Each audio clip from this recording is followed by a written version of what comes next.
Yo, what's good guys? This is Nightwing2303 from WearTesters.com. Today we got the performance review on these guys right here. This is the Nike Kyrie Low. So with that being said, let's go ahead and get right into it.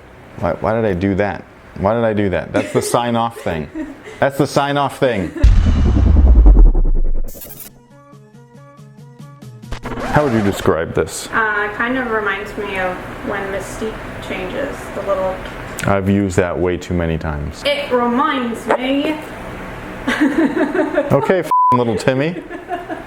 Please, mister. Can I have some more? Can I have some bread? Some crumpets? Bread is crumpets, isn't it? Don't you want some tea with your bread and your crumpets? 20 minutes later. Now the traction on the Kyrie Low is an interesting one. I don't know how to describe it other than the fact that it is definitely multi-directional. However, everything is very soft, very shallow, not recommended for outdoor use, at least not extensive outdoor use. Indoors, the traction was pretty good, especially once you broke them in. Right out the box, they weren't the best. It felt like there was some kind of film or something like that, like layered on top of the rubber. But once you burn through that, it was actually good traction. One negative thing is that dust will get in there very quickly and it will stay in there. So if that happens, you're definitely going to need to wipe it through. Otherwise, I don't have many complaints. It's definitely better than the original Kyrie 1. Not as good as the Kyrie 2. I think that was probably like the best traction that we've had. Not as good as the Kyrie 4 traction either, or the Kyrie 3. So just slightly above the Kyrie 1, which I guess isn't that great. I mean, it's better. It means they went backwards the last 3 shoes.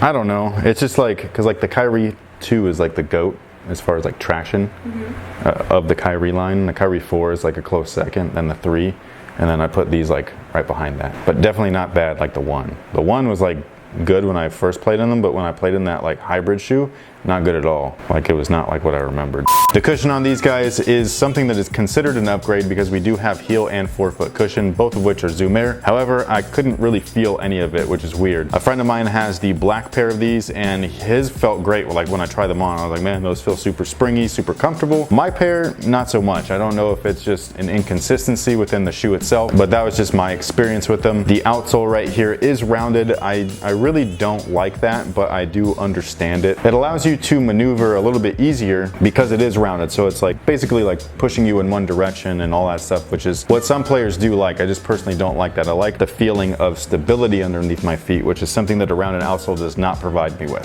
Does it make you more fluid?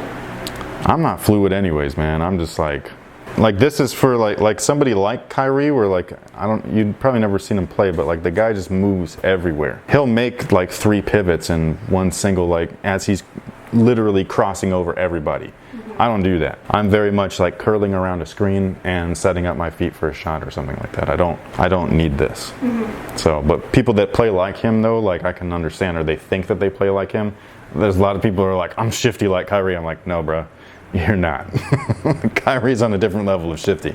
Now the materials are basic. It's just a simple mesh. Underneath it though, it's glued with a layer of something. I don't know exactly what it is just because there's a lot of lining inside. Probably try to see real quick. Yeah, it just looks like nylon. So it's basically what they do with most of their like takedown models. It allows the mesh to be a little bit stronger than if it was just by itself, which is a plus because you don't want to like blow through that in your first game. And then they do have fuse in certain high wear areas. However, I did have some splitting right there at the little toe cap, and that's just from I don't know how many toe drags it was, but that was how long were we outside for? Like an hour?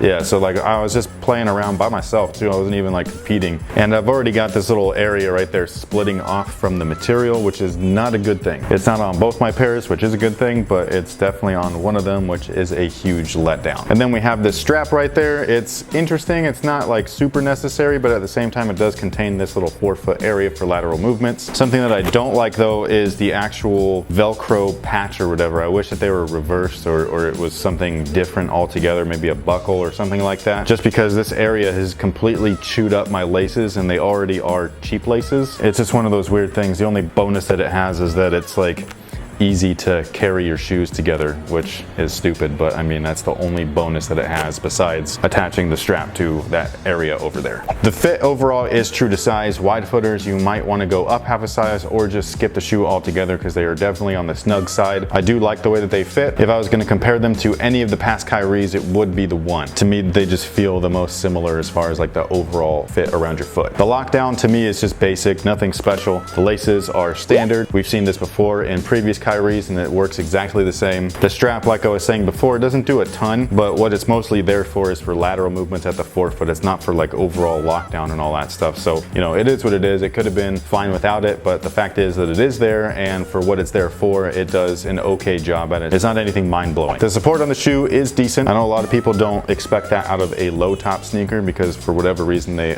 attribute collar height to ankle support, which is false. Ankle support is all about ankle lockdown and keeping that ankle or heel on the footbed of the shoe back there, which these do a good job of. There's an internal heel counter right there, so it's not going to allow your foot to slide over the footbed. That rounded outsole pretty much keeps you on your toes, and then the extended area right here where there would be an outrigger is just slightly wider than the rest of the forefoot. So again, the overall shiftiness that a player might have, these are going to cater to those types of movements. Those are not the types of movements that I personally play with, so I'm not like a huge fan of this setup, but for what it is, I think that a lot of people are going to enjoy it. There is an internal shank plate as well. It does its job. I don't feel any issues right there, although the midsole is stiff as hell, so that probably helps that thing out a little bit, and that pretty much takes care of it for these guys. If you are interested in grabbing a pair, we will link Shop AWOL down below in the description box. That's where we got our pair, so a big thank you to everybody over there. If you need any more information on these guys, you can visit the link in the description box as well. It's going to head you over to WearTesters.com where you can find their price, their weight, and their scores. If you have played in the Kyrie Low, which most of you should have already because they've been out for a while, let us know down below in the comment section how you feel about them. How would you also rank them against the rest of the Kyrie models in the line? I think overall, I'd still say the Kyrie 4 is my favorite, probably followed by the Kyrie 3, then these guys, and the Kyrie 2, then the Kyrie 1. That is my like ranking. Oh, also the whatever that Kyrie hybrid model, they're like right in line with the Kyrie 1 as well. Anyways, that takes care of it from us over at WearTesters.com. Thank you so much for watching. Thanks for your support. And until next time, guys,